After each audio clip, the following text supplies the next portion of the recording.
ATU.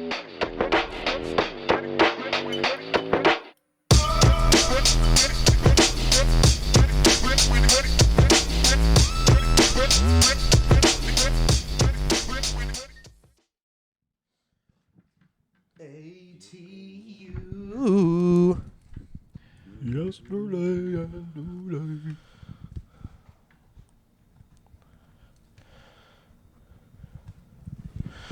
Reluctantly crouched at the starting line, engines pumping and thumping in time. We're ready to start another episode of Whatchu Spinnin. We have some cake. We have some cake. No, but I have a long jacket. And anyway, it's been a long time since we hung out. Not really, about 2 weeks. We're back here at my cribbo, the Whatchu Spinnin headquarters. We need like a Morse code noise. And we're here back to talk about some great albums. 2 hip hop albums on the bracket today, or on the docket today. First time in a while. Yeah, I was say, when's the last time that happened? I don't even remember. Been a while. Yeah. Feels good. How we doing, boys? Fantastic. It's a nice day out. We here. A lot of stuff going on. Euros going on. Shout out soccer. Hell yeah. A little nerd, but yeah. Hell yeah. Yeah, summer's getting closer. It was raining this morning, but that's Oregon. You blink, Yep. and things happen. In the words of Quasimodo, don't blink, because it's about time for me to head to Beyond Wonderland in about a week. I'll be up there seeing Rez, AC Slater, Shaq, Diesel, all them fellas. So that's going to be a blast and a half. Shaq, Dude, Shaq's right after Rez. Like That's a crazy follow-up. Sick. It's Like, gonna are be you guys legit. like camping? Or are you staying somewhere? Yeah, we're camping up there. Nice. Yeah, so That'll be fun. it'll be fucking rad.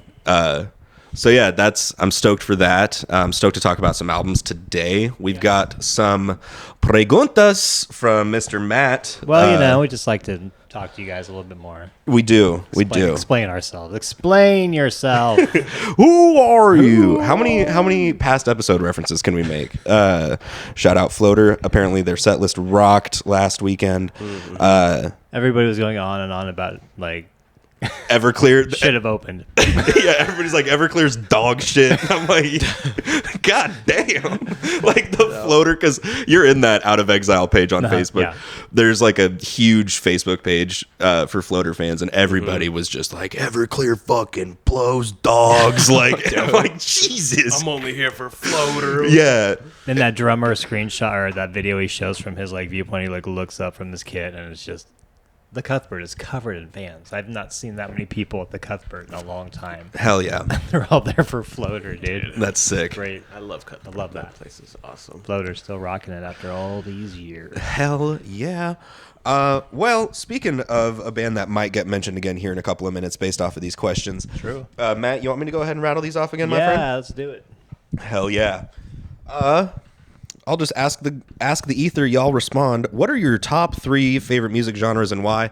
And I just let all these questions go through because I was like, hey, they might have changed from the last time we answered them. So, True. What are your top 3 favorite music genres and why? I didn't look at these beforehand. I mean, I looked at them when you sent it, but I haven't give too much thought to them, so I'm freeballing it. But hip hop for sure. Yeah. I'm a big hip hop head. That's like my bread and butter. I mean, that's the most that I think I've brought up. I think we've all brought up a lot and have a lot of appreciation for hip hop. Yeah. I agree. Reggae. I love reggae. I love every kind of reggae. There's some weird stuff. I've, like dub and ska, like, Yeah. with, those 2 albums that I brought up. Yeah, exactly. You brought up those albums and introduced us to that music, which is really cool. What was the one with the weird guy stuff. on the sleigh in the air? That one was sick. I'm Yeah. trying to Return of the Dub or Attack of the Dub. Yep. Yeah. Something dub. Yeah. That one is crazy. On Anya, shout out Onion. She said that one of them sounds like music you hear in a dog's brain. right, Yeah, that's right. Kind of like Plantasia music, you know? Yeah, kind of like that. Yeah. And then just lately, just because, like when I'm, exercising, riding my bike, whatever, I need something upbeat, like house music. I've been really into house music. Hell yeah. Hell yeah. Do you want to go? Or? Okay. While I am going to, a festival, there's going to be a lot of house music. I personally have been getting more recently, way back into folk punks, like AJJ. I've been getting to playing a lot of Wingnut Dishwashers Union. Pat the Bunny is one of his many other groups. Folk punk, and then, was hanging out with a couple friends of mine that was our kind of thing. So I was like, damn, man, this shit rules. And it's summertime. I love playing that stuff in the summer. Yes. So yeah, folk punk for sure. And then no surprise to anybody, hip hop for sure. Probably other than the next genre I'm going to mention, probably the one I've brought up the most. And then second, metal / rock, give me anything in that.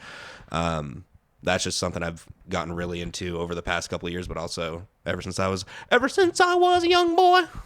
I play these 3 chords. Sorry.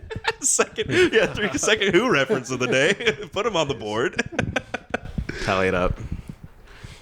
For me, I'm gonna start with hip hop because I think that's like what we said earlier. Yeah. Everybody in this group loves hip hop. We have a great appreciation for it. We've introduced each other to artists we've never heard of, and vice versa, and it's been a fun game that we keep doing, and I love that part of it.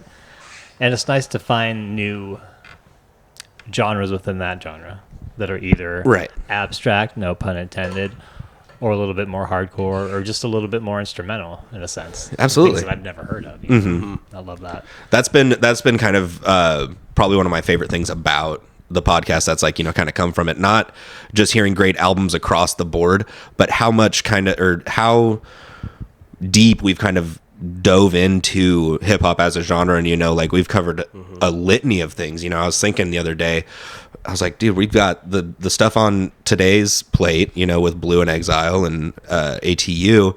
I was like, man, we've brought up so much shit from fucking Seasons of the Sickness to the Doom stuff we've brought up, the hip hop bracket in of itself. Like how deep does the rabbit hole get? It goes deep for every genre. There's so much different artists, different variety of, X hip hop or X rock. There's just so many different mixed genres. So, yeah, totally. Yeah, it's been a blast and a half. That cat almost just tried to infiltrate. He was about to jump. I'm watching you, fatty. Hell yeah, I love that question. And then another Japanese city pop. Really? The 80s era. For some reason, I've dove into that more. Never thought I would, but there's something about that music that takes me back to, not that I lived in Japan at all, but it's either the video game aspect from Nintendo or just the weird, simple melodies. I get what you're saying. I don't know how to explain it, but it's comforting in a sense, and it makes you kind of smile, and it's cheesy at times. At other times, it's actually pretty clever. Yeah, or the instrumentation behind it's really solid as well. A lot of the stuff that I've heard, I've been like, Jesus, their band is insane. But I get the familiarity that you're talking. It's got some sort of wow, why is this so familiar? But I don't understand a word that they're saying, or whatever. But I'm like, it feels, again, comforting. It's weird to me, but I feel you on that. Yeah. And then my last one's ambient music, obviously, because that's my bread and butter. But I think for that particular genre of music, I can either use it to calm down or lift off, and I appreciate it for that because you can set that mood and make you feel better, no matter how you're feeling. And I don't know what it is. It can be droney, it can be piano, it can be whatever the hell it is, but it's a staple in my music vocabulary that I always go to, and I don't think I'll ever not go to that for that reason. Nice. I like those picks that you bring up too. They're always just out there, and it's always something different. All the Eno projects, all the Japanese one that you brought up, that you mentioned. That one's also really good. I think it's called Green, from that same artist. Great stuff. I love that ambient stuff too. So that's good. Thanks, man. Yeah, I'm getting into ambient music, sort of myself right now. Y'all told me to get Another Green World, whether I'd heard it or not. I made sure not to listen to it, bought it, fell in love, immediately was like, put on I was like, put on Aphex Twin. I was like, let's fucking go. Let it eat, man. Yeah. And so I too have been kind of on that as well. So I'll have to talk to you about some stuff. You'll have to send me some goods, fellas. I'm trying to get into the ambient shit. Hell yeah. Next question, huh? Yeah. I like this one. Let's see. This is a tough one too, but I think you can go either way. Yeah. I think you can have more than one, so I would say don't be too direct. This doesn't have to be your most favorite. Yeah. Or go to. I appreciate that. 2, what song best represents you or your attitude to life? Which is pretty open for interpretation, which I like. Yeah. I think it can come from any genre in that way. I'll start off. Go ahead. Mojo Pin by Jeff Buckley. Great fucking The song. way that song starts off melodic, slow, and kind of stays that way through about half the song and then builds up and then just goes into chaos and then kind of slowly eases back into that slow melodic part. I think kind of represents me and some of my my moods that I get into where I kind of get that, up and down. I think we all get that in life, but it's a song that I can listen to and that all releases away, in a negative aspect if I'm feeling that way with life. And I love that about music and that song. That represents me, just being able to get through it. Yeah. Damn. I just played Mojo Pin in my head the entire time you were talking, dude. I was like, dude, that song fucking rules. I guess, I kind of didn't. I was thinking about this question in a completely different light. And so. That's okay. That's okay. I think you can roll with that. Answer it in the same way you were going to answer it. I think it's. But no, I almost want to change it. And kind of based off of what you said, I kind of. Okay, so I've got two answers then. Just like in a general sense, I would say, actually no, fuck it. Push It by Tool would be mine. Great song. Based kind of off of the same kind of thing that you said. It's kind of got like the builds and everything, but it's also it makes me just think so much when I listen to that song, and that's like I'm constantly like sorting shit out of my head. Like brain's always running, and so that song I feel like is a very good representation of like basically just my brain all the time, because it's very like sometimes it's just dull, or like just kind of flat, and then it's just like and then it tones back out. So yeah, I would say just like my mental, like just the way that song kind of flows and everything is it. And then it's got enough brain tickles in there. Like that bass line throughout is just so fucking gnarly. I've been learning to play it. So yeah, I would say that one probably. Push It by Tool. Good choice. Thank you. Nice. Just because I brought this up this week, this pod, a song off this album, Dancing in the Rain. Had a baby. I love that song. Fuck yeah. It's been in my catalog and I've listened to it so many times just because the message behind that song is pretty deep. It's like, everyone kind of goes through their struggles. Everyone has a different story, a different journey. And sometimes it gets rough. Sometimes we're, down in the dumps, in the gutters. But at the end of the day, if it's raining, some people want to get away from that. They try to look for a shelter, try to look for something to get out of it. But sometimes, you just need to embrace it and just kind of dance with it. Dance, like he says, dance in the rain, and just kind of make the best out of, a bad situation. And that's helped me throughout my life. I feel like the whole time I've, have ups and downs as everyone does. But at the end of the day, just kind of have to take a positive look on life as a whole. Fuck yeah, man. That's a great way to look at it. Thank you for coming to my TED Talk. Yeah, no, that fucking ruled. All right, so Do you have a rest of the brochure podcast. I can take off? Yeah, the rest of the podcast is canceled. Jacob Robbins over here. That's incredible. Yeah, I totally feel that too. And I was kind of thinking, I was really diving into that song today myself. So that's awesome that you picked it. Hell yeah, boys. Question 3. Let's do it. This is a fun one because I think this is also up into interpretation. It can be answered multiple times because it depends on where you're at in life. And I think it's probably changed for me a few times. But And now I think I got to change this one too. Fuck. Well, I'll start while you think. Yeah. Is there a particular artist or band that has influenced your life in a positive way? For me, it would be early on in high school when I started getting into other music besides, because I was into hip hop for a while, like Tupac and Biggie and Brother Lynchung and all these different hip hop artists that were out at that time that were popular. And I never dove into Led Zeppelin or Floyd until probably junior year. But then I listened to The Doors, watched the movie, the Val Kilmer movie. Pretty good movie. It's all kind of BS because it's Oliver Stone and kind of made up a bunch of shit, but still a great movie. But that just changed my life. Like seeing how he was super young and just doing his thing in a weird ass way for that time. Yeah. Mid 60s.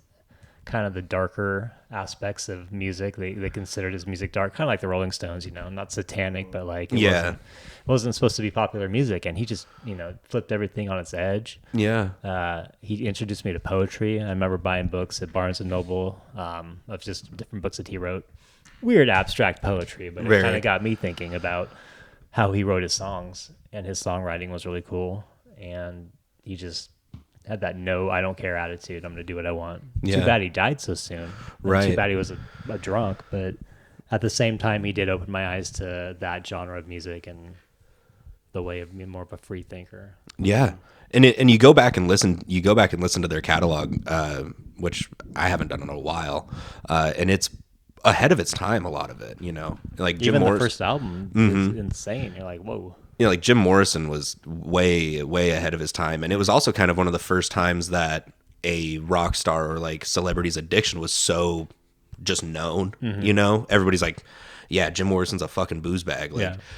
And so it was like really kind of the first time that you kind of see that as well. So their music kind of as a whole changed a lot of different things, like media coverage, like all that stuff. And because it was dark, but not in the sense of like the Rolling Stones, but also not in the sense of like a Sabbath or a Zeppelin. Yeah, not at all. It fell in between it. And so you got like this really cool, like synth, like keyboard heavy, like kind You got of. Ray Manzarek on the keys, Yeah. Light My Fire. Huge song. Yeah. Always be remembered. Yeah, music that makes my parents mad with heavy synths. It was badass. Like, heavy fucking. So that's awesome, man. Jacob, you got one, or you want me to go? Yeah, I've been thinking about this one. I would say it switches, man. There's a lot that's influenced me just because I've always been around music.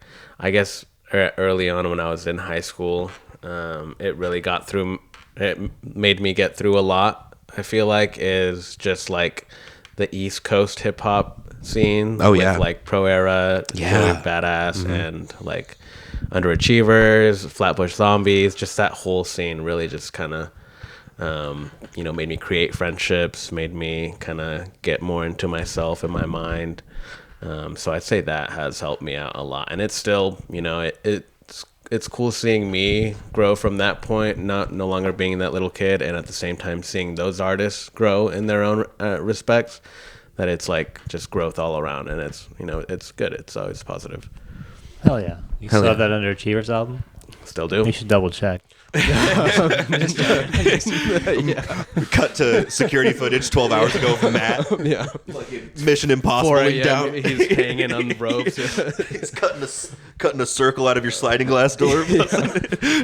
Fuck yeah, man. Pro Era is the shit. For me, I would have to say it's two different. I'm only going to say one because I feel like I've said the other one a handful of times. But MF Doom was probably like the most recent one that like kind of I had kind of a similar thing with Maynard James Keenan when I was young, when I was like 14. He kind of made the same thing happen. But when I got into MF Doom, Victor Vaughn, King Ghidorah, all of that shit, having to like look up and see the aliases and everything and how all of these things were interconnected re-sparked my love for that kind of thing within music. Kind of like the music journalism and like music research side of everything. MF Doom gave me a huge dose of that when I was like barely 20. And so I would have to say that because it's essentially led us to where we are today, to where I'm like, I have to fucking, there's so many things that are connected. I have to tell everybody every band Maynard's been in and every alias of MF Doom for the rest of my life. Like that's, and just, it's kind of put that in me to always want to know, hey, like, what, like, was Tina Weymouth from Tom Tom Club or was it just talking like that kind of shit? I always have to fucking know, like immediately. So, MF Doom is probably the biggest one for that lately. So those are my best takeaways is from this podcast is finding MF Doom and from you guys introducing me to him. Hell yeah. And then of course Mr. Woods. Oh yeah, right. Mr. Woods. Wood. That is a sick ass shirt, by the way. That is a cool shirt. I just noticed that. Backwoods. See it. Right, there we go. That's pretty cool. Backwoods.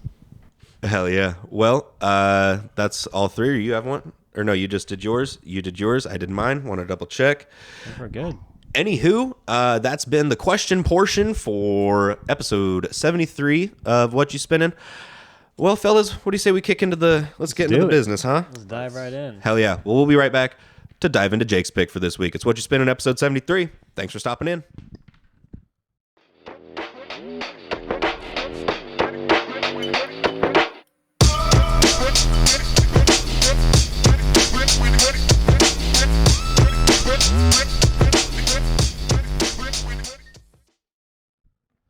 Okay. Y'all ready for this? Still a banger. What is that, CNC Dance Factory? Well, it's the CNC Spin Factory here on Whatchu Spinnin' episode 73. And it's time to jump into today's content. If y'all are old timers of the show, you'll recognize this duo from episode 1. This fella brought up them back then also. Who is it, Jake? Yeah, so it's Blu Exile. Blue. 2007's Below the Heavens.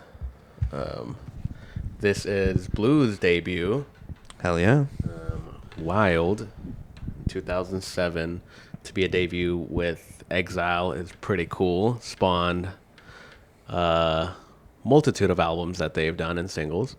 But yeah, his first project, Exile, it's, I don't know. He had done something before this. And Blu, he went out to one of his shows. He liked him as a rapper. He was like, hey, we should, collab. Blu was on his album. And then they were like, hey, let's make a whole album together. And they made this. Yeah, it's a great underground. It's definitely an underground classic now. A lot of people kind of regard it as a classic for the early 2000s, late 2000s era. Oh, yeah. But yeah, what are your guys' takeaways from it? That's what I kept reading about it being an underground classic, and I'd never heard the album. I know you brought up this artist before on previous episodes, and I've always wanted to dive into. You have another album. I don't know what Miles. Yeah, I've always wanted to listen to that one, but this one was really good. I felt like it was introspective, and it felt like I was with him as an artist. The way he writes and the way he writes his lyrics. It kind of brings you down to his level and like his struggles and what he's doing. And he's got great beats. The lyrics are great. And I don't know. I'm surprised I'd never heard this. And it came out in 07, which I think it's fresh now. It still doesn't sound dated at all. He's got got a good head on his shoulders. He talks about relative things and the struggles. Was he homeless at one point? At one point, I think so, yeah. And he's able to rap about that, bring that out in the light in a positive way. And I love that about an artist, coming from the underground in a sense, no pun, but like coming up to the top. And this is his debut, and he comes out and kills it and got some good features on here. And I don't know. Yeah, and to be fucking 22? Yeah, he was super young. Is nuts. And to have an album of this caliber be your debut when you're that young, all this stuff, you've gone through all of those things in life, which I mean, those are kind of the, whatever the ends justify the means, whatever. Like you don't get that solid of a project without going through the ringer a little bit, So that's awesome. And, Miles should have gone further in the hip hop bracket, in my opinion. I did give that a re-listen here not too long ago. Just them as a duo, they're so powerful, and they just fit together so well. I mean, we talk a lot about like duos, whether it's producer, rapper, or whatever, but this one in particular is really because it's, you tell somebody Blu Exile and they're not really it's not something that everybody knows. Yeah, they spelled my name wrong all the time. Exactly, yeah. If you see the E drop 'em, one of the hardest lines on this record. I do agree with you that it doesn't sound dated. However, I do feel like the album starts off it's so well executed that it sounds like a shout out to like 2007. Yeah. But I'm like, this sounds modern, but 2007 at the same time. Like it's so well done. And, like you said, the beats are just fucking unreal. The scratching throughout. Oh man, it's a real treat. And, to know that they struck gold this early after seeing their more recent stuff. I'm like, hell yeah, man. Shout out, dude. That's wild. It was destined to happen, man.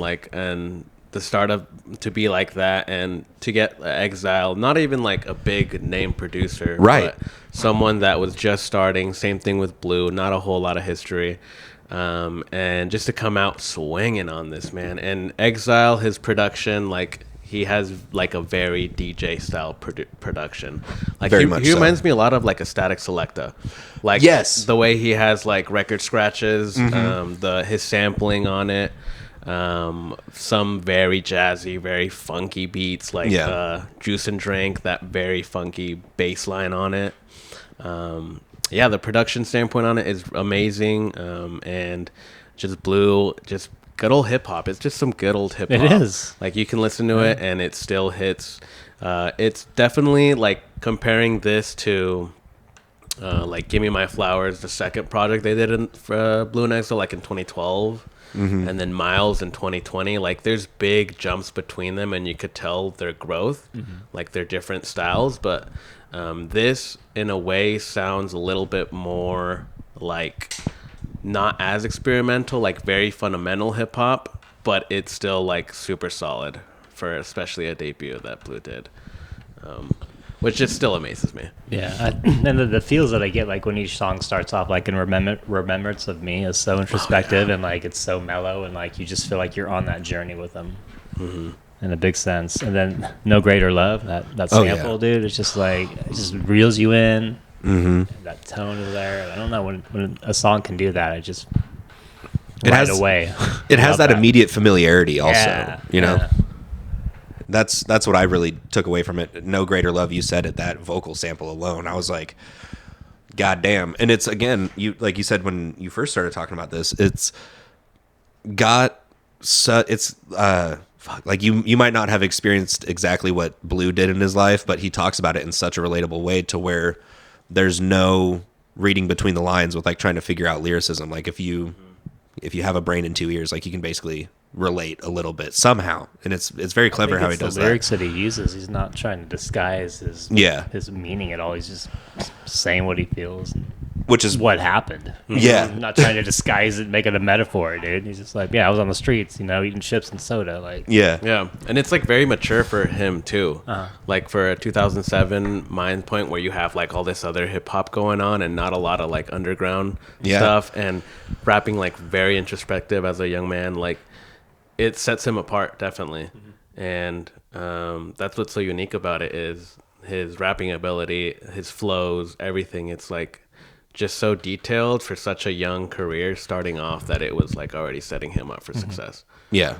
It was hard. It's like, this is awesome. You're only going to do better things or things adjacent to this, which is badass. And it's cool to go back and see that.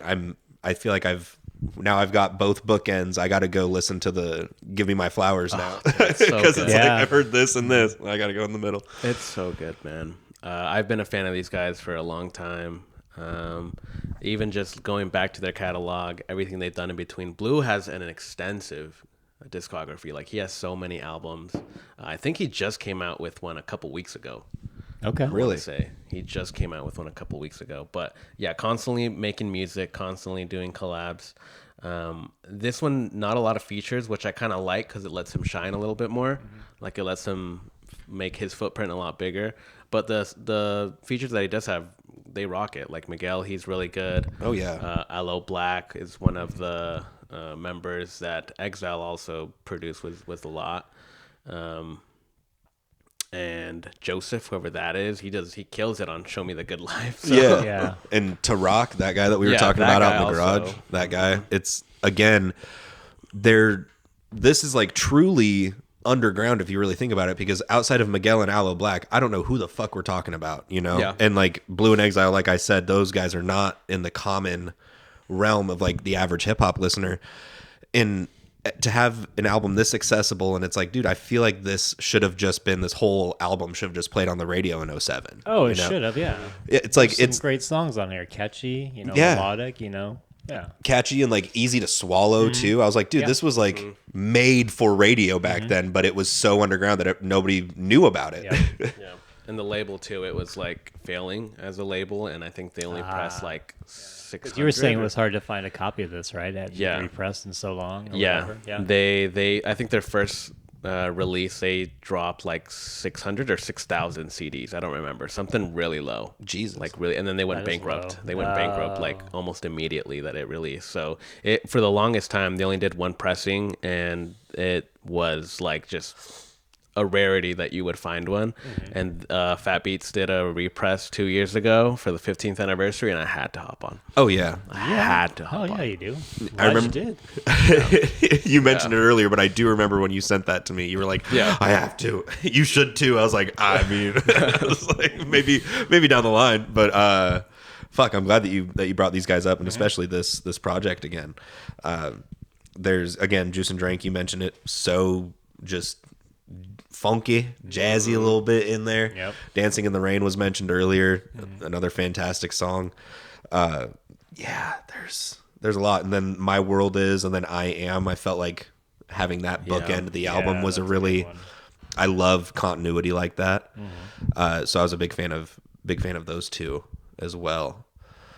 And oddly, like a lot of like, yes, introspective, but at the same time, like just meaningful raps.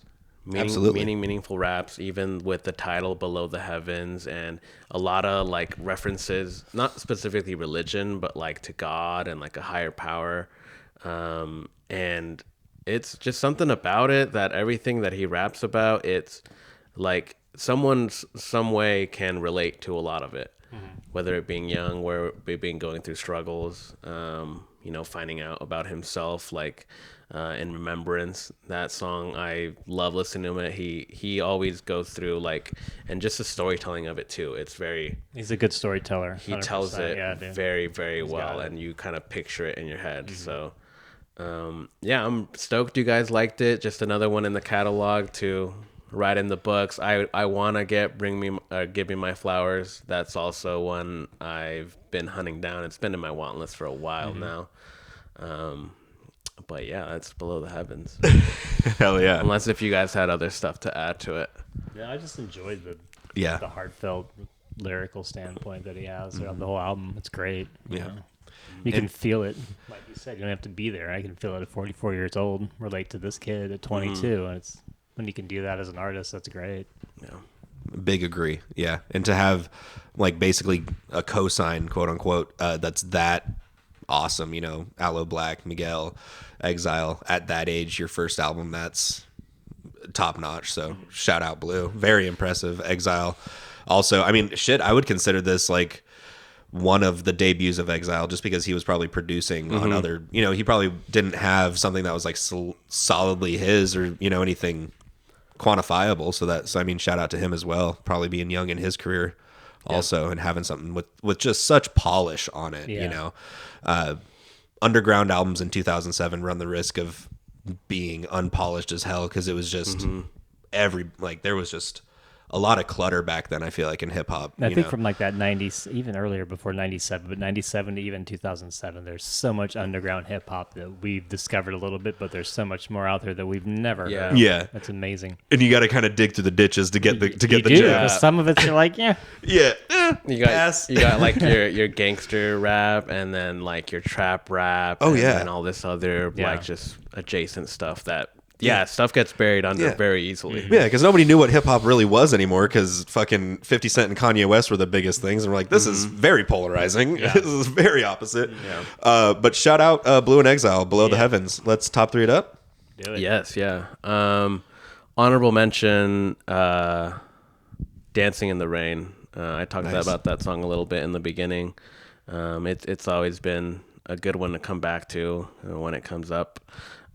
Number 3, Show Me the Good Life. We talked about that song a little bit. I really liked Aloe Black's feature on that. Really, really great. One of just a few that he's had on this album. And he makes an appearance again in their other 2 albums that they do together. So I love that. This is where the like kind of continuation of it, the beginning of it. Number 2, Juice and Drinks. That funkiness has been getting me this week. That funkiness has been getting me. That bass. And then my favorite is always In Remembrance Of. I love that storytelling. I love the raps, just everything about it, the beat on it. Yes. Hell yeah. Honorable mentions for me, Blue Collar Workers. Just really like that one. The hook was catchy. It's one of those kind of just catchy tracks. For some reason, it just was a good itch for me. I just would always be... I played this album while I rearranged all this stuff. I played this one and then went and did Underground Fossils, but Blue Collar Workers was happening as I was like hauling records. Dude, real quick, I had piles of records across this house. I had records in the fucking kitchen. I ran out of space. Oh my goodness. Look at this guy. I had to take them all out. But anyway, yeah, it's just this album in particular, great to throw on in the background, but Blue Collar Workers really got me going that day. Second honorable mention, Show Me the Good Life. Again, Aloe Black. Great artist. Love him. Love that song. Number 3, Cold Hearted. I felt like that one was probably a little underrated, but Nice. It did something for me. Number 2, No Greater Love. Again, that vocal sample. Nuts. What can you say? And then number 1, Dancing in the Rain. I guess I liked it more than Jacob because it's my number 1 pick off of this. No, I'm kidding. Just it made you want to dance. It just made me want to do it. Made me want to go dance in the rain, splash around in puddles like I was 6 years old again. Yeah, just really made me. It was like eating a butterscotch candy, kind of just took you back, made you think about the good old times. And so shout out that song. Cold Hearted. We didn't talk about that too much, but I listened to that on the way over here.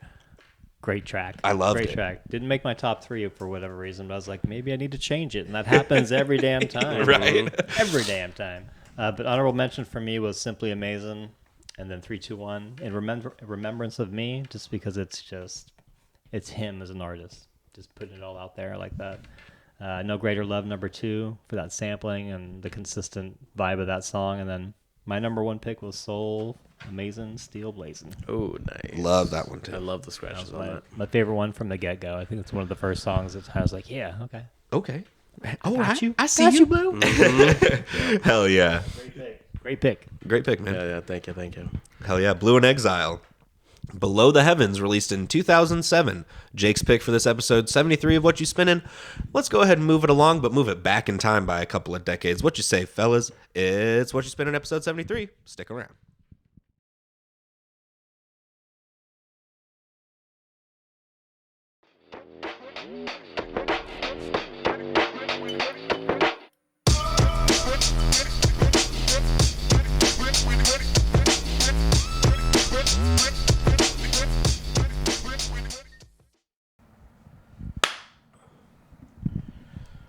It hurts me too. Did you guys get a chance to listen to that, the new No Worries album? I was going to. I wanted to. I did not. Dude, Is is it good? Is it good? It's so good. I gotta hit up Alex. I'm surprised he hasn't messaged me yet. Bro, why Lord? It's I so know, good. dude. It's 'Cause got that's the first album since Yes Lord, right? Yep. It's got Thundercat. It's got Snoop. It's got Dave Chappelle on it. That first track, I was like, is that Dave Chappelle? It's I saw the cool. Dave Chappelle. I'm like, that's got to be Dave Chappelle. You're like, no shit. He's not rapping. He's not. He just does He just talking. does a little dialogue, but Like the Jeff Ross feature on. He does Kinda. that on the Liberation album, too, that just came out oh, cool. in the beginning. That's cool. It introduces Twali.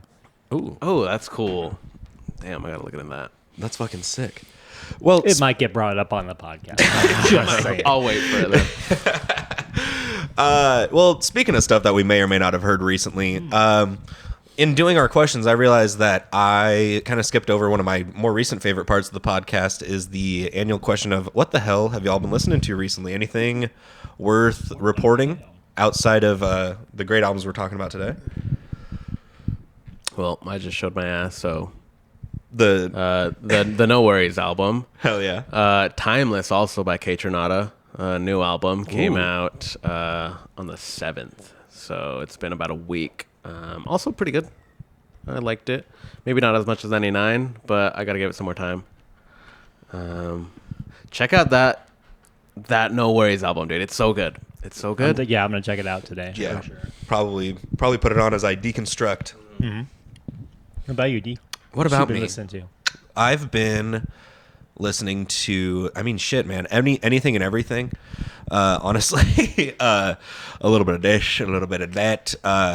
Listening to a little bit more of like, damn, hold on, let me actually think. I've been, you know what? It's actually behind me. I've been listening to a lot of Diamond Eyes by Deftones. Not gonna lie, I've been really liking that album the past handful of weeks. Loathe, I let it in and it took everything. I think I've mentioned that almost every episode at this point because it's just constantly in my rotation. And mentioned it earlier, started listening to a little bit more ambient music, Aphex Twin, Another Green World by Eno. It's funny. the only hip hop I've been listening to recently, like in the past month and a half, was like these albums that that we're talking about today. Still a lot of Europe '72, and then other stuff by the Grateful Dead, and then I had to. So we're going up to Beyond Wonderland, and I wanted to make a mix, like do some DJing of like artists that are going to be there, and some of my stuff, and also I like doing that if we have a long drive. I'll try to do at least an hour. And recently, like before my birthday, something happened with my virtual DJ program, and all of my tags got deleted. Like anything that I had downloaded, like not all, but like 60% of the stuff I had downloaded had no labels anymore. So it was all like letters and numbers. And so this week I went through and have been like every day or like a couple of days this week, I went through and did like a quarter, like went down. I was like, all right, here's a quarter of them, chunk them out, move on to the next one, like relabel them. None of them are proper anymore. I'm just naming them keywords. Like I have one that's Forza Music 666, like because it just sounds like scary Forza Motorsport.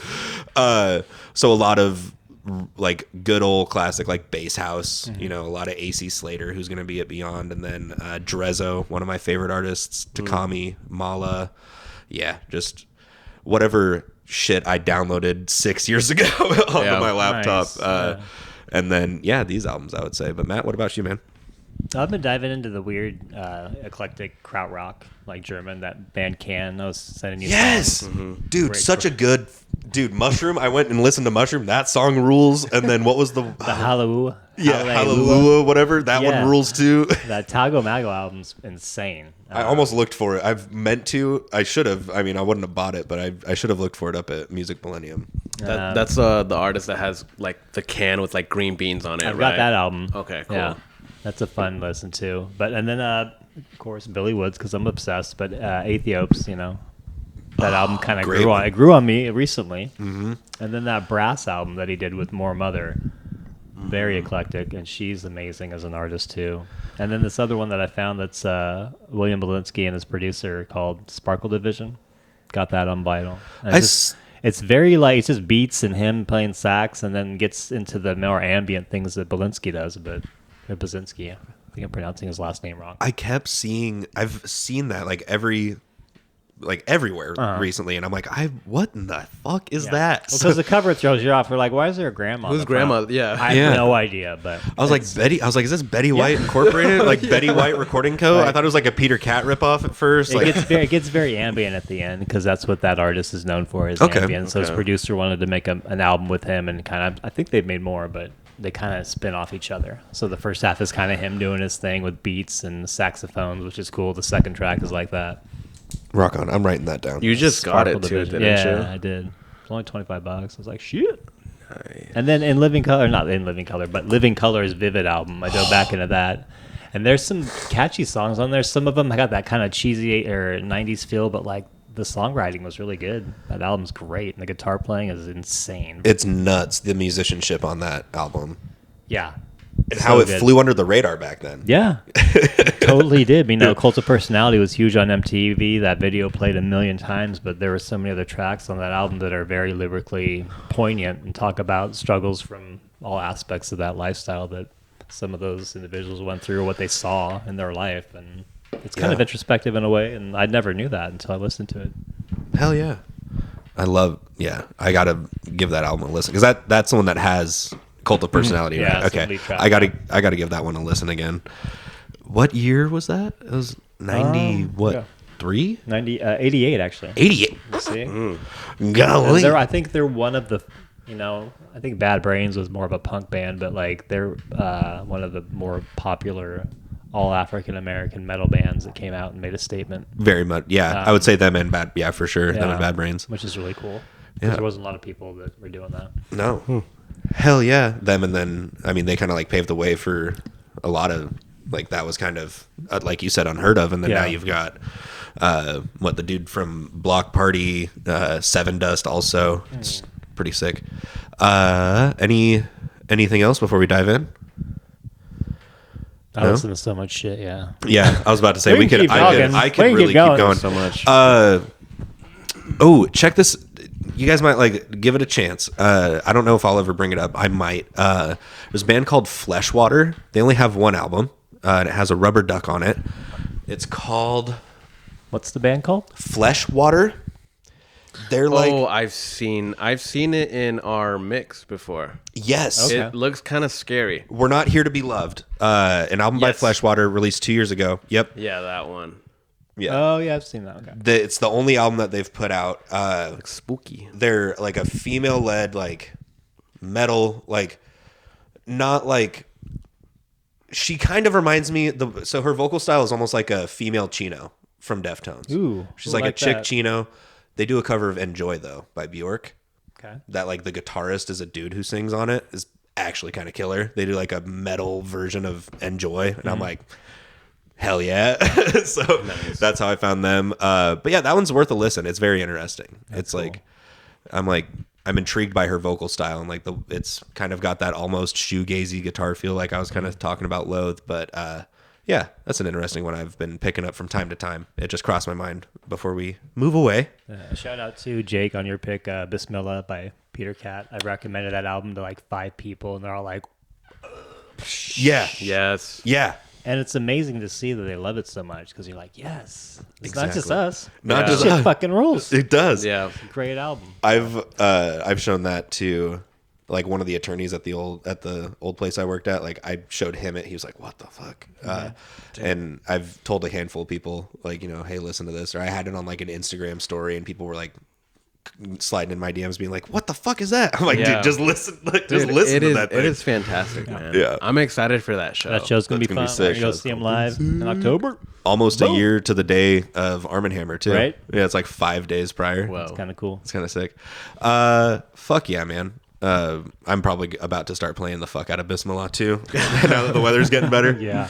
Yeah. Hell yeah. Well, let's go ahead and move along. It's my turn to bring up my album for this episode 73 of Whatchu Spinnin. And speaking of 70s, let's go back to 1972 to talk about the Grateful Dead's 3rd live album, 8th album overall, which is Europe 72. Fantastic album, like I said. 1972, 3rd live album, 8th overall. I, like I said, have been falling down this rabbit hole of the Grateful Dead for better part of a year now. So I've, got a lot of appreciation for this because this was my jumping off point. But yeah, what do y'all have to say about it? So, like, you never listened to the Dead before this album at all? The only song I had heard of by the Grateful Dead was "Truckin'." Yeah, I was gonna say that's probably a very Yeah. typical song. Everybody, yeah. Yeah, I had heard "Truckin'," and that was about it. And yeah, I asked Christian, shout out Christian and Truffle Jam. I asked him what's a good jumping off point because of that faded day list that I've always talked about that I never saved. That gave me Machine Girl. It also gave me Casey Jones by the Grateful Dead. And I asked him, I was like, hey, what's a good album? And he was like, Europe 72, start there. And the rest was fucking history. So Nice. yeah, I had heard Truckin', and I don't know what version. That's a fun song. It is. Yeah. This whole album's fun. It's amazing that this album came out in 72, right? 72. Yeah. And was huge. I think it was the first triple album to be certified by different things, the RIAA or whatever it is. It was the first one to be certified gold. And there's so many songs on here. They were all new songs. Some of the songs are older ones that have been played before. But to come out and just start playing them across Europe is a cool thing to see. And they didn't just do it from one venue. It was like different spots throughout Europe, which is even cooler because you got different feels. And all the songs and performances, it's like you feel like you're there.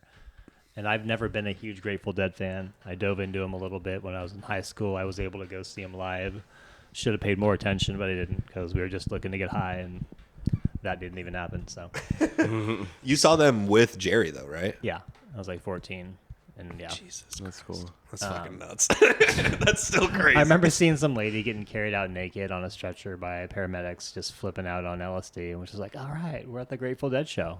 So Yeah. it was fun. We stayed for a while. It was Casual. cool. It was cool. But the things you saw in the parking lots were just everything you think about a Dead show you saw there. So Yeah. it was fun. It was a good experience. But this album made me an instant fan, and I am so happy that you brought it up because Hell these yeah. songs Oh, take yeah. you back, and you see how great they are as a band, their musicianship and their songwriting, and how many genres they incorporate in each song, Yeah. whether it be a blues scale or country scale.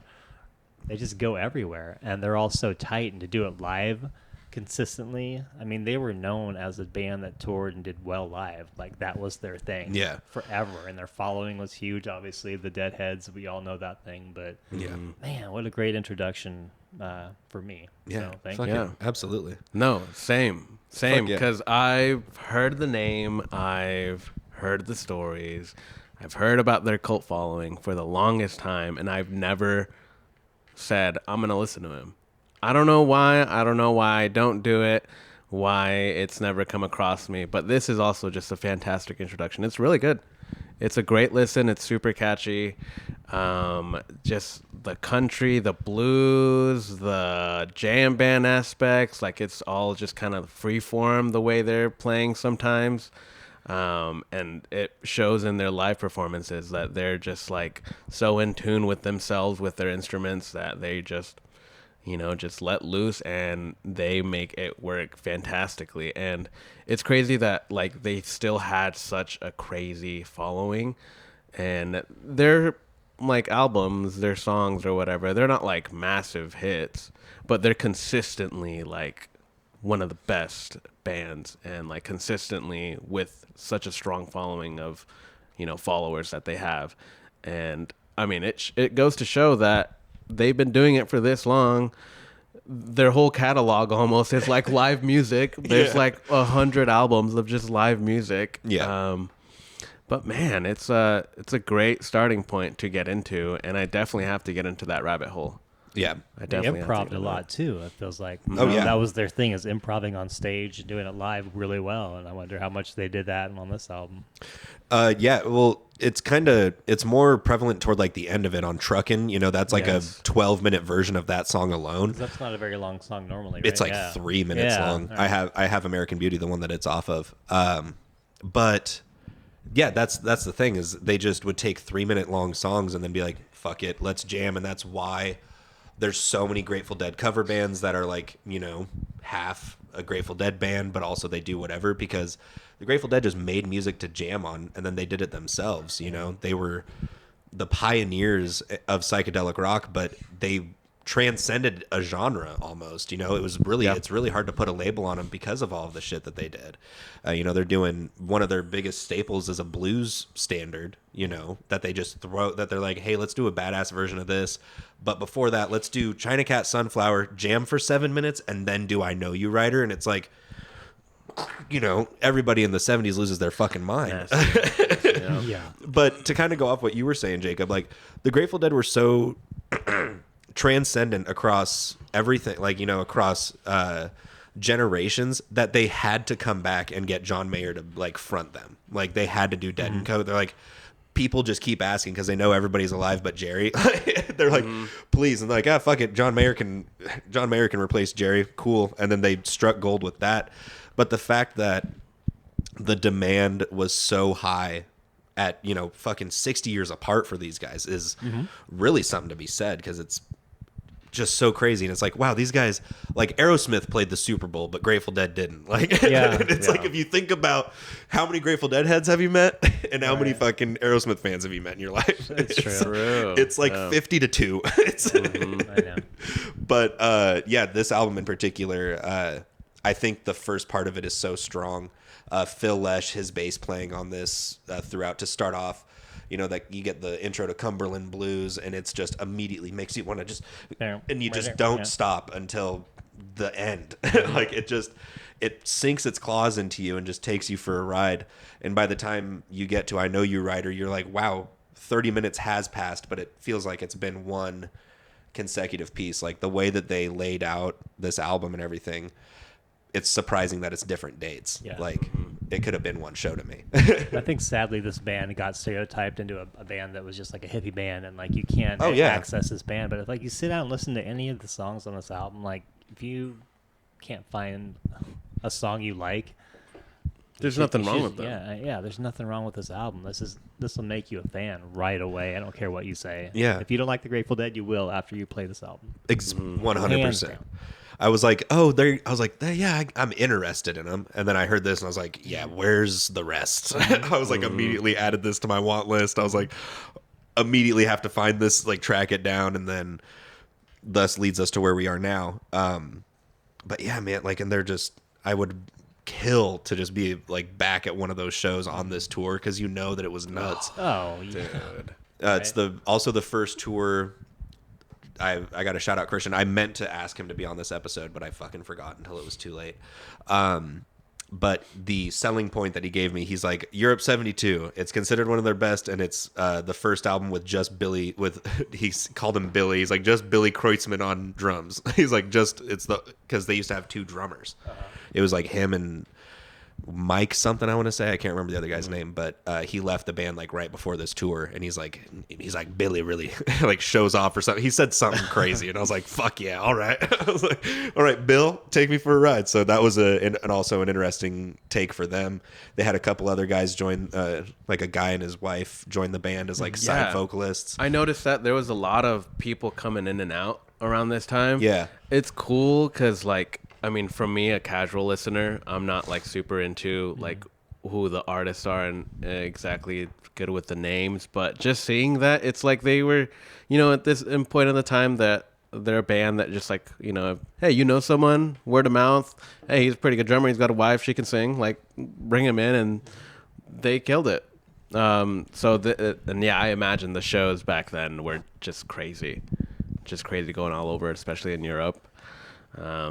That would have been crazy, but fantastic, man. It's a great listen. Really into it. I feel like the end half of the album, like with Truckin', it's just 8 minutes of just jamming. Oh yeah, just freeballing it, and then epilogue also kind of a little bit like an instrumental, just them jamming. Yeah. There's like, it's like Truckin', and then it does like epilogue, prologue, or prelude. I can't remember, and then Morning Dew. Like there's 20 to 35 minutes at the end of the album with no vocals, and then Morning Dew comes back on, and it's like, all right, cool. Like, what the fuck was that? Like, I was doing dishes to the end of the album today, and I like got locked into, you know, just like doing and I came back out, and I was like, and it was like completely different stuff. I was like, when did we get to Morning Dew? I was fucking in the woods with those guys for a second. I was fucking chilling, and I love that. I love instrumental tracks. So, oh yeah. Great second half for me on the album. Yeah. And to have, it's kind of, the album's almost in like two parts, kind of, because it does that more instrumental heavy jamming at the end, but then they just front loaded it with the hits of the album. Yeah. I mean, Cumberland Blues, He's Gone, One More Saturday Night, just like as you go down the tracks, it's just nuts. You should have gave us a top 6 when you picked it up. Yeah, right. Yeah. This can get an extension for sure. Yeah. If you have a third or a fourth honorable mention, I ain't gonna bitch.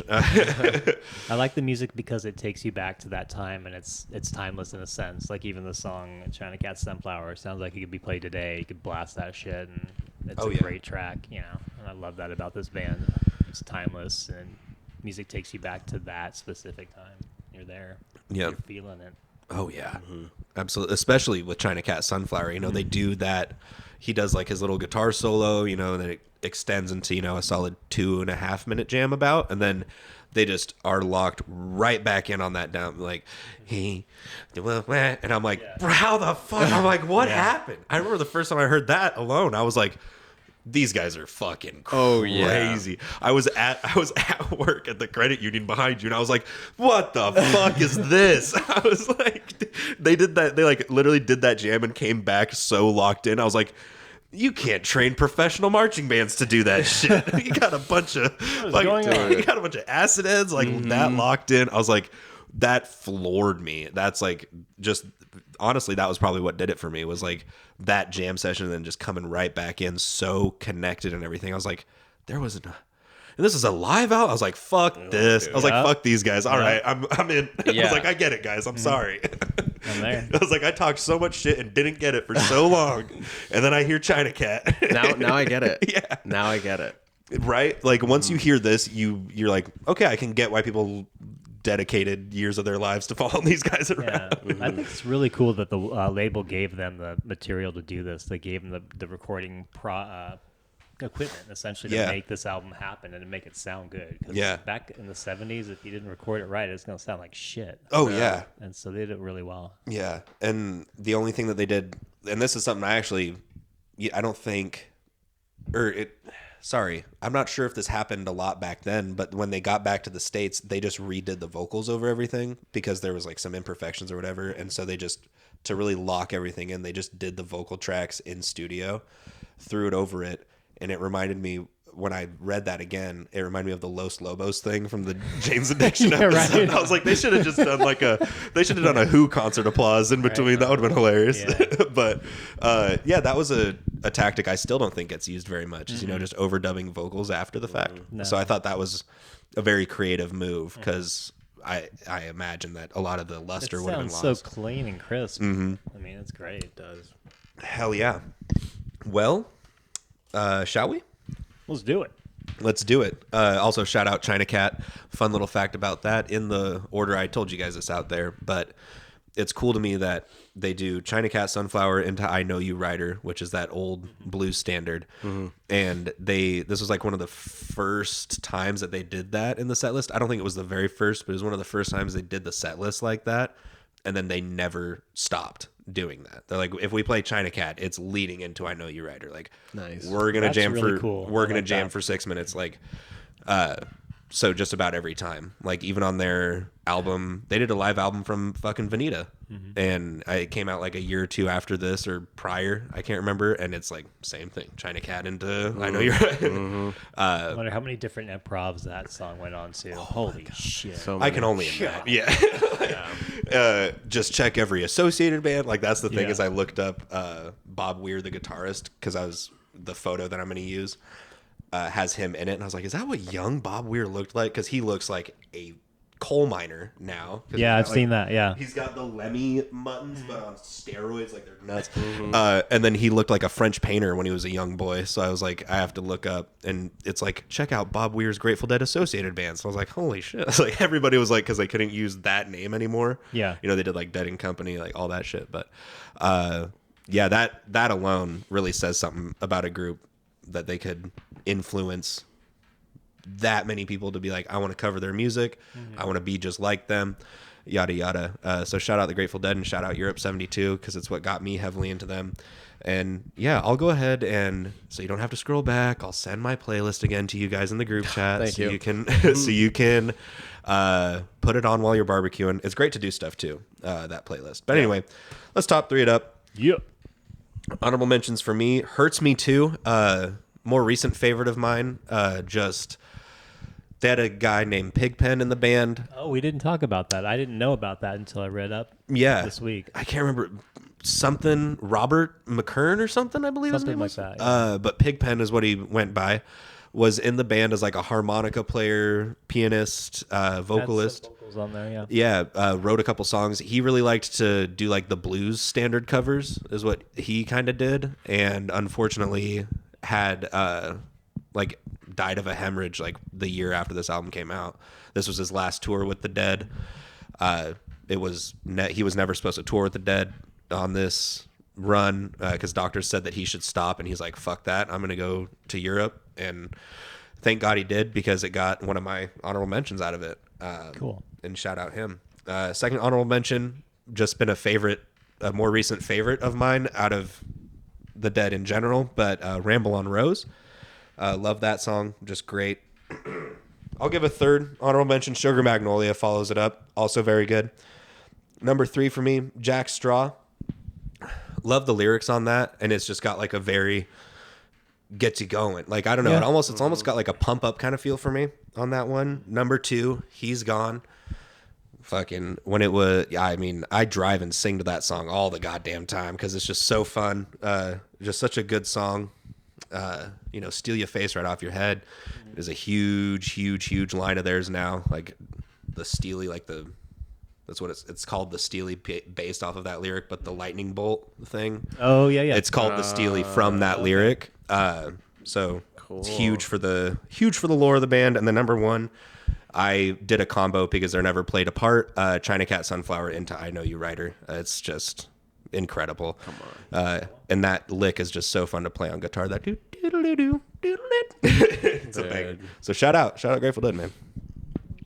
The longevity too, and the revival that they always have with this, when members were like dying and they always, changed their name, went away, or brought back someone, whatever, yada yada. The continuation of it, man, is nuts too. And it's something to applaud to, that they're still doing it, and over 50 years on this album, dude. Holy fuck, that's nuts. One of the oldest and definitely one of the longest albums that we've brought up, but fucking banger. Honorable mention, He's Gone. I also really like that song.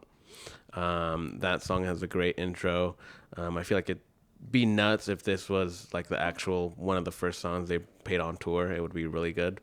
Oh yeah. Another honorable mention, You Win Again. Kept coming back to that one. Number 3, One More Saturday Night. Nice. I really like that song. Number 2 was maybe a little.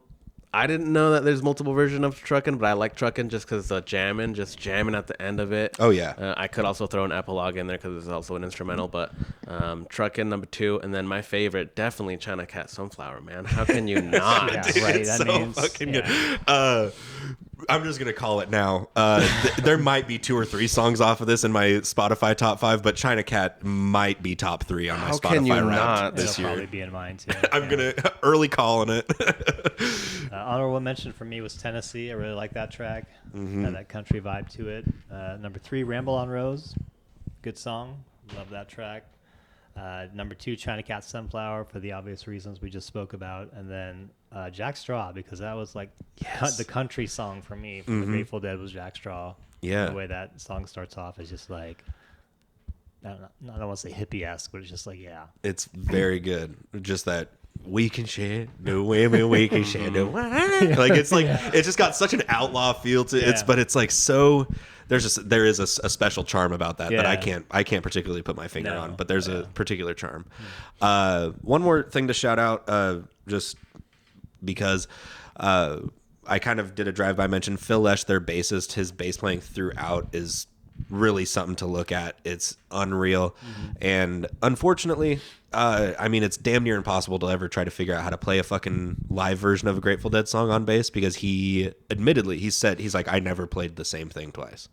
He's like, every show we did, I never fucking played the same thing. That's so cool. He basically, it was like, without saying good luck, he's like, fucking good luck trying to cover it. So you just do whatever you can. But there's some people that have like figured it out, that are like, it's in the tab, they're like, it's this version from this video and this record. And I'm like, Jesus Christ. That's when I was like, all right, I got to see what these other live versions are about. But yeah, shout out Grateful Dead, 1972, Europe 72. By God, just a great fucking album. Listen to it if you've never heard the Grateful Dead, and then I think go buy it. Yeah, go buy it because it's that good. Oh yeah. Yeah, I think I bought this before I listened to another full album of theirs. I was like immediately, just give me that. Yep. Shout out Grateful Dead, Europe 72. My pick for this week, episode 73 of Whatchu Spinnin'. We'll be right back to wrap it up and talk about more hippity hop with Matt's pick. Peace out.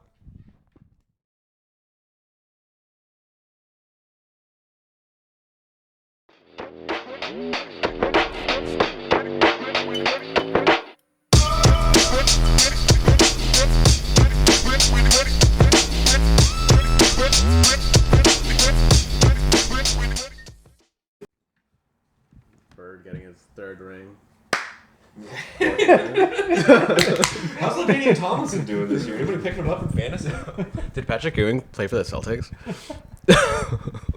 Patrick Ewing Brewing Company. Hell yeah. Well, Moving on. Yeah. Well, move on. It's time to go ahead and wrap this bad baby up. It's been a hell of a time. Talking about music, both old and new. Super stoked I got you guys onto the Grateful Dead kick. Yes, thank you interested for to that. hear. I'm going to send the playlist. Go ahead and tell me some early favorites that you hear later. Okay. But Definitely. I'm so fucking interested to talk about this next album, and I'm sure y'all are too. It's my buddy Matt's pick for this week. What you got going on, man? Matt, that's me.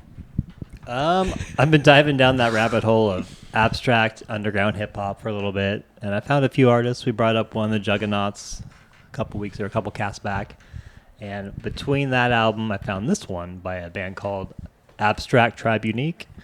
This album's called Underground Fossils, came out in 1997. I like the background because it's them being goofy and just kind of being themselves, which represents the album in a whole. They don't hold back. They just rap a little bit. There's a few sample songs on there that are just sample tracks and movie dialogue, which I love because I'm all about that weird, eclectic mix of both genres when you can do that. And when they do spit their lyrics and their bars, they're introspective and they're good. You know, they're just kind of heartfelt and simple. I don't think there's a lot of swearing at all. Just a fun, you know, cool album to come out in that time frame. Not a lot of people doing that, I feel like, are making it popular. So I think that's why it stayed on that underground level. They have a few albums after this that are pretty good as well. Abstract Root is the main guy behind this. And then you got Fat Jack, DJ Drez, and then a few of the dancers, the females in the group. Altogether, this is just a roundabout, quick 30-minute album of eclectic underground hip-hop that you probably won't hear anything like it from that era. So I loved it. Got it on vinyl, luckily. Thanks, Discogs. Hell yeah. Moving on, what'd you guys think?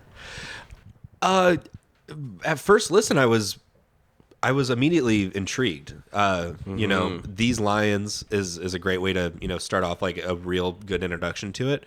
And just I was rapping, like the voice that he uses is so intriguing to me. I was like, what?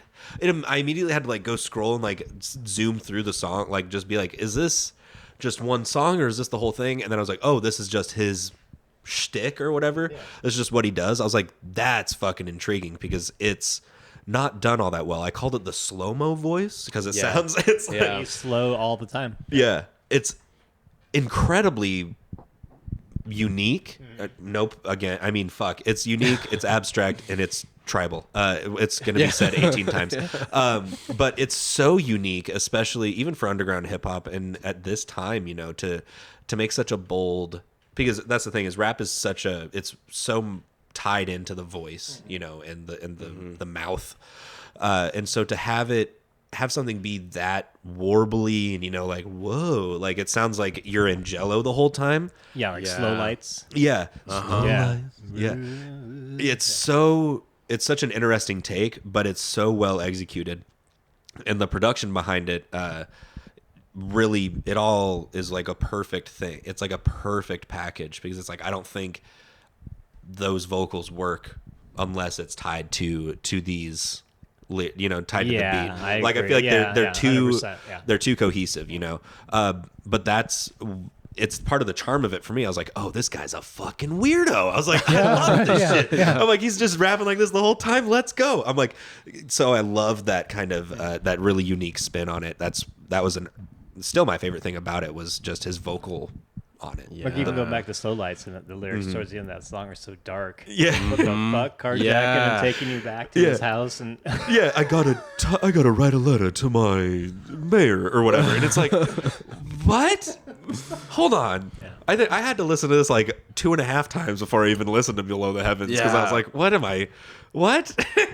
There's like so much that goes into it, especially Slow Lights. Yeah. Because it gives me like a mix of like, I don't know, you hear like, you know, when you hear stuff that's like chopped and screwed and like slowed down, it feels like that. Same thing with Looking Glass. That's where I got that because it's just like, he's just like kind of droning and super slow. The beat super slow. Looking Glass was a fever dream. Yeah, I was like, what the fuck? And then with Slow Lights, I was like getting like Brother Lynch Hung vibes from that. Yes. The second half, I was like, it was. Whoa. Or what's that Prodigy? Second half of Ab Violence. Yeah. That Prodigy song off of Einstein where he talks about killing a guy. It gave me that vibe too. I was like, yeah, this is Brother Lynch. This is Prodigy. Like oddly specific. Like you're way too much in detail, my guy. Like, and then you get to the end of the album with Yesterday and Today, and it's all like, yeah, yesterday. I'm like, wait. Wait a second, Psycho. Let's rewind it. Hold on. We need you to take a telegraph or a polygraph test because you killed that guy. I think he makes a good point, though, of him being so fed up with the lack of help in that situation. Like he says he's writing a letter to Mayor Reardon about people getting apparently carjacked on that street. I'm sure it's a true song. Because of Slow Lights. Yeah.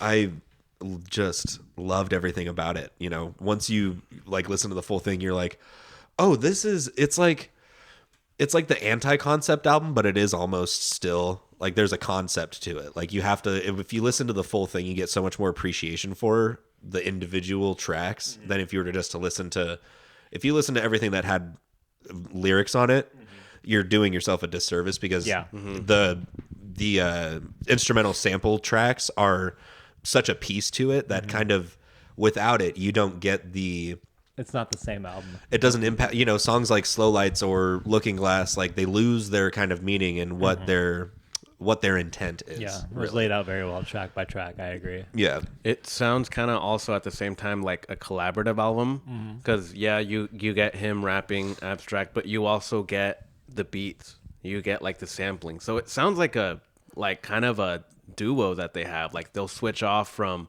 having him rapping, and then they'll have just him making beats on the next song, and then he'll have a part 1, part 2, but it's just sampling. Like it's not even you hear nothing of abstract. So it's kind of crazy that there's a mix of both, and it works pretty well.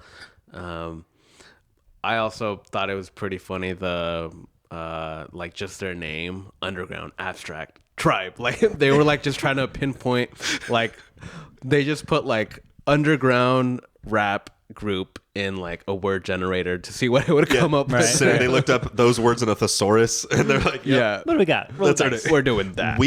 weird family art. Abstract Tribe Unique. Yeah. Cool. We'll take it. But I do like the sampling of those instrumental tracks, like Act One, Premeditation, that whole thing with the Humphrey Bogart sample. I'm not sure what the movie is where they got that from, but it sounds really weird, and like the way they use it, it was so cool. It sounds like something I would have done back in my music days. Just That's like the mix of it. I'm glad that you said it because I was like, dude, this is like. I was like, no wonder Matt brought this up. Like, it took that coming up because I was like, oh, this is like, the hip hop part. I was like, oh, this is a very Matt pick. And then that came on. I was like, there it is. There it is. I was like, that's it. That's why he got it. I was like, that's exactly what he would have. Yeah, it's like if Floater produced a hip hop track. You know? Like if Floater did beats. Pretty much. So Matt, I need to ask, Yes, sir. because there's really not a whole lot on these guys. There's not. There's not a whole lot people listening to these guys. How did you stumble upon this? It's another thing with Reddit and Billy Woods. I'm on a thread for Billy Woods, and people are like, "What did Billy listen to? Like, what's his background?" That's where I saw Juggernauts, and this was also on the list. So No shit. Damn. That's impressive. yeah, this one kind of took me a while to grow on me because I was like, what is this? This isn't. What's going on? I mean, it kind of did for me too. Like it was again once you get into it, you're like, wait, what? And that's why I had to. Because you're not. I'm like, is this a hip hop album? What is this? But it is in a sense because it has that underground feel and that dark tone and that just like it's different. They're trying to be different. They're from LA too, which is crazy to be in that scene and that time where gangster rap is so huge. And to have something so not that. Yeah. At all. Yeah. 1996, you're exactly right. Like NWA, like all of those guys. It's like, no. Not today. Yeah. It's even like the Juggernauts album, it was like rumored to come around, within that time frame. And it's even so far removed from something like that. And so it's again, we kind of just talked about it earlier. It's again showing how you can access one part of the underground of hip hop, but then there's something just over from it that if you don't look hard enough, you're not going to find. Because I feel like, and not just because you're the one that brought them up, but like Juggernauts and this are like same, but vastly different. But it's like, I feel like it makes sense that you discovered them via the same route. But I feel like even if you were to accidentally stumble upon one of those, you're finding the other one if you look just a little harder, right. But they're still so freaking different, man. Because once you find this album on Spotify, you scroll down and like artists like this, and you're like, oh boy, yeah. I haven't done that. I'm a little scared. To do that. And you find some good artists and you find some not so good artists, but that's the fun part about it. You get to make your own choice. And yeah, it's a real choose your own adventure once you get into underground. Yeah. But this is a fun album. I mean, it's just different. It's unique. It's Abstract Tribe unique. Have you heard ATU? Have you heard any of their other projects? Yeah. What's the album after this? I forgot what that was, but the album after this is pretty good. Some Mood Music or something like that. Yeah, Mood Music. That is it. And then I saw that he put out an album And he does other projects. I think he has under pseudonyms or other people, but Yeah, he I've did a never solo dove into project that actually had a Wikipedia entry, and I was like, Oh, "Whoa, okay. Hey, he's here in we the go. big time." Wow. There we go. I was like, "This album must have done something." He made it. It's called Rejuvenation. I do know that off the Okay. top of my head, and it's under Abstract Rude. I didn't look into it at all. I just Be interesting to see if he changes his flow at all, or is a little bit more upbeat, or keeps that slow, Yeah. melodic tone. Yeah, I might. I think I still have the tab open on my computer. I might have to give it a listen just because I'm interested in that as well. Because I was like, I wonder, because I think it's also like 10 years after this came out. So I'm like, I wonder if that's just him, you know? Yeah. At certain points, especially towards the end with like whose mic is this and the Yesterday and today. yesterday and Yeah. today, I was getting like some Dell vibes from it. Sure. Like Dell the funk, like I was Yeah. getting Yeah. some of those vibes, like not so much his voice, kind of, but more so his style of rapping, kind of like like a little bit. I was like, Yeah. oh, okay. Then it's cool, like kind of a mix of just different stuff, but he's also very individual himself. And I kind of want to look into more of his other stuff, because if this is just like the debut of this, there's got to be some other stuff that he's been doing that were Sure. pretty out there. Oh yeah, it's one that's again at least worth looking into. I'm intrigued enough to look at something off of another project just to see, because I've never heard anything like this. Yeah, So, me neither. incredible pick. Glad you guys liked it. Hell yeah, shall we? Let's dive into it. Hit me. Starting off with my honorable mention, just because it kind of starts the process. But These Lions, and then going from 3, 2, 1. Yeah. Act 1, Premeditation, that sample song and that whole just country. I felt like it was in like a country western. But Cactus. I don't think it was though. I think it's a different type of movie, but it just felt like that. Felt like I was It's in like that Old acoustic, West. yeah, that like it was that a acoustic guitar. Yeah, did it it's for very me. like Tumbleweed and Cactus energy. Yeah. I like the throwback with whose mic is this, because Yes. it's like it's yours. I just love that part. And then my favorite track was Yesterday and Today, because it was just homey and just like calms you. It's like Yeah. taking a Xanax and just being like, "Wah." Hell yeah. To piggyback off of that, Looking Glass, first honorable mention. It was so out there. It was like circus. It was like if these guys did circus music, I felt like. It just threw me for a loop, and I was like, I love that this like threw me off so much. So hell yeah. Second honorable mention, Whose Mic Is This? For the same reason. Love a good, even though it's like, I think just him, right? Like it, I think the beginning is somebody else. I'm not sure who that is. I don't think it's Abstract. but his like Yeah. energy through it, Yeah. it sounds like a posse cut. It sounds like there's four totally. people Yeah, on exactly. it. Yeah, it Yeah. is. Yeah. I'm like, this is like his version of Scenario by Tribe. There we go. Yeah. Yeah, right. So that's my second honorable mention. Number 3 was Slow Lights. His storytelling really comes out in that. I was immediately like just picturing a bad street. We'll just, You can picture that whole song in your head. Exactly. Yeah, we didn't really say that, but that is one that's visually, yeah. up to him writing the letter. Even I like saw him. This motherfucker. I'm gonna write Right. him. Like I Yeah. saw that everything in my head. So you're exactly correct. Number 2 for me, the Act 1 and Act 2, that instrumental track. Just again, don't know why. Just something that the vocal sample paired with the instrumentation that they did. Money. Number 1, Yesterday and Today. Don't really gotta say much more about that. That No, song that's the rules. track. That's the one. So shout out. Yeah, I love this album, man. Yeah, great find. This is a gem, dude. This is one that you have to look hard. You didn't. This does not fall on your lap. No. This is out there. Very underground. They've hit the mark on it perfectly with the title of it. It's definitely a fossil. Honorable mention, Slow Lights. We've talked about it enough. The production on it, the beat, very cynical, very kind of dark. It kind of sounds like it's also like reverse.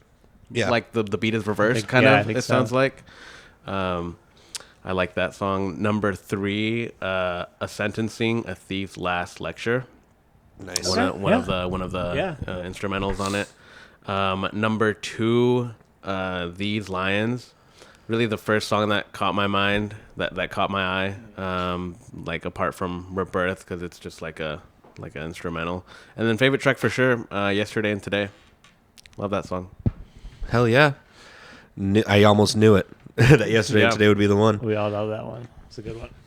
Well, I'm glad you guys liked it. It was definitely a weird pick that I found, and I'm glad we found it together and got to introduce it to all you. Hell yeah. I'm glad that we got introduced to it as well.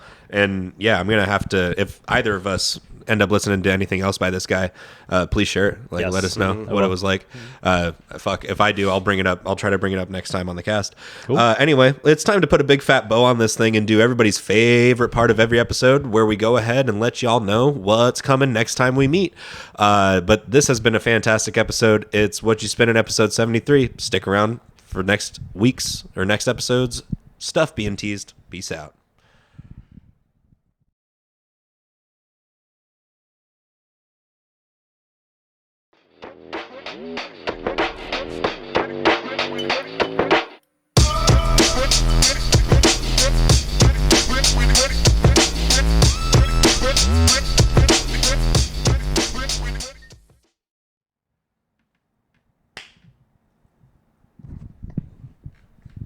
Heck yeah, friends.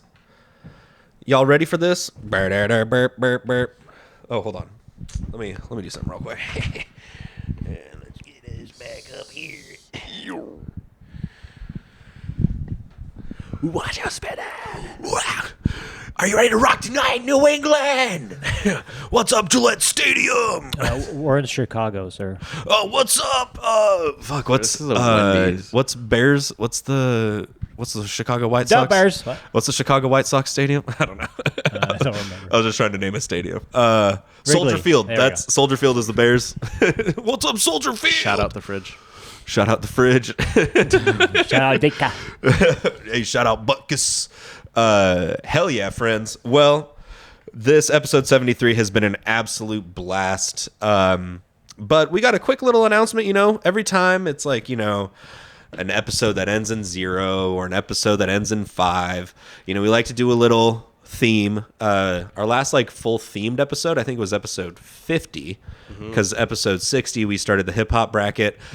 So we haven't been confined to a theme for a while. So episode 75, we're gonna do all albums done by women. So that'll be really cool to look into. Whether it's a woman-fronted band or something like one of the greats, like a Lauryn Hill or something. But we already covered the only album she's ever done, so she's off the table. Yep, shot myself in the foot. Yeah, sorry, Jake. But yeah, so that'll be really cool. To give some great lady shout outs to some incredible albums. I'm sure. I know I'm bringing up one that I'm so stoked to talk about. So stay tuned for that. But for now, we've got to tell y'all what's coming in the meantime, which is episode 74 of Whatchu Spinnin'. We go in the order that we talked about today's content, which means that it's my buddy Jake's turn to let us know what's coming. What you got, my man? Oh, yeah. So I think you guys will like this one. It's 1975. Yes. Hiro Inagaki and his Soul Media. Funky stuff. Okay. Ooh. This is the one we saw. That's what it looks like. I just got this in about a couple weeks ago. Pretty good. It's real funky. Funky stuff? It's real funky. It's like funk jazz fusion. Okay. It's some good stuff. Can't wait for that one. Hell yeah, dude. Alrighty. And that means it's my turn. 1 second. And this was one I immediately fell in love with. Heard it a couple months back.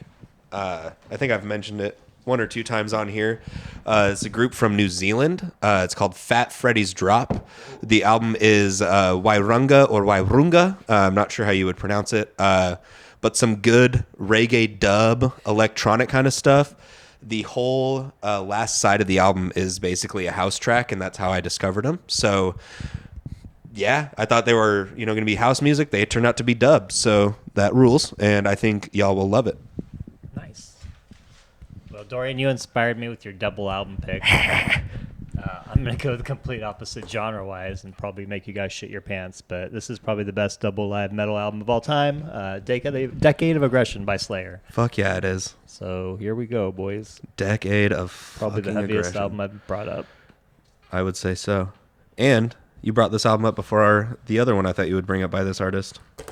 I was going to bring up Rain and Blood, but I'm like, that double album. I mean, you're gonna do an hour and 50. Let's see how long this one is. Yeah, hell yeah. And Slayer, man, that's like peak. That's like peak Slayer too. Yeah, this is the original lineup, and yeah. Yeah, Rock hell on. yeah, great one. Hell yeah. So we've got Hiro Inagaki, some great stuff, I'm sure. I know, as we kind of mentioned, that was in your want list for, and basically ever since I met you. So I'm stoked to finally get my ears on that. It's on Spotify and everything. It is on Spotify. Cool. Yep.